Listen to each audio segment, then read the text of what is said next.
কাল বিকালে আয়নার সামনে দাঁড়িয়ে চুল আঁচড়াতে গিয়ে হঠাৎ দেখলাম কপালে 2-3টে রিঙ্কেল পড়ে গেছে। চোখের নিচের ডার্ক সার্কেলটা আরও বেশি ডার্ক হয়েছে। সামনের দিকে চুল পাতলা হয়ে এসেছে। চুলের রঙে কালোর চেয়ে সাদার আধিপত্যই বেশি। দুগালে বনের গভীর গর্তগুলো মিলিয়ে গেছে ঠিকই, কিন্তু তার জায়গায় দখল করেছে মেচে তার হালকা ছোপ। এদিকে সেদিকে ছোট ছোট কয়েকটা তিল, চামড়ার আঁটো-সাঁটো ভাবটা কিছুটা যেন শিথিল হয়ে এসেছে। খেয়াল হলো বহুদিন হয়ে গেল সময় নিয়ে আয়নার সামনে দাঁড়িয়ে নিজেকে দেখা হয় না, তাই ভাঙচুরার পরিবর্তনের চিহ্নগুলো এতদিন চোখে পড়েনি। লক্ষ্য করলাম আয়নাটাতেও সাদা সাদা দাগ ধরেছে, ফ্রেমের আনাচে কানাচে জং। মৃদু হেসে আয়নায় হাত বুলিয়ে ফিরে এলাম সেখান থেকে, যেন নিজের কিশোর বেলাটা একবার ছুঁয়ে দেখার চেষ্টা করলাম মাত্র। আসলে 30 থেকে 40 বছরের মধ্যে যারা আছি আমরা সবাই জীবনের একটা সন্ধিক্ষণে দাঁড়িয়ে আছি। নিজের বয়স হয়ে যাচ্ছে এই চিন্তা থেকেও আমাদের আজকাল বেশি ভাবায় মায়ের বয়স, বাবার বয়স বাড়ছে, ওষুধের প্যাকেটের আর হেলথ চেকআপের রিপোর্ট ভারী হচ্ছে। মানুষ দুটোর শাসন করা কবে যেন বন্ধ হয়ে গেছে, বরং সংসারের সব বিষয়ের সিদ্ধান্ত নেওয়ার অধিকার আমাদের ওপর ছেড়ে দিয়ে ভারমুক্ত হতে চাইছে। থেকে থেকে অদ্ভুত একটা ভয় হয়।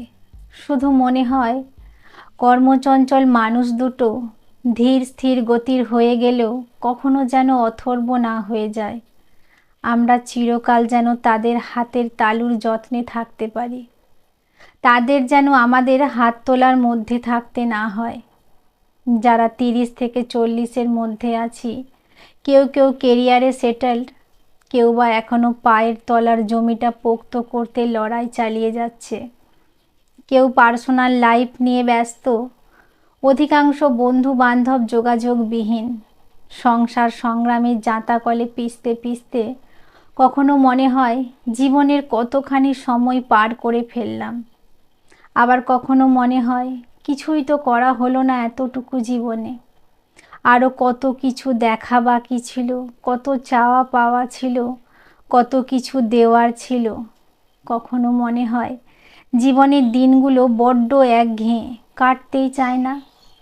কখনো মনে হয় বড্ড হুঁশ করে চলে গেল জীবনের গোল্ডেন মোমেন্টগুলো।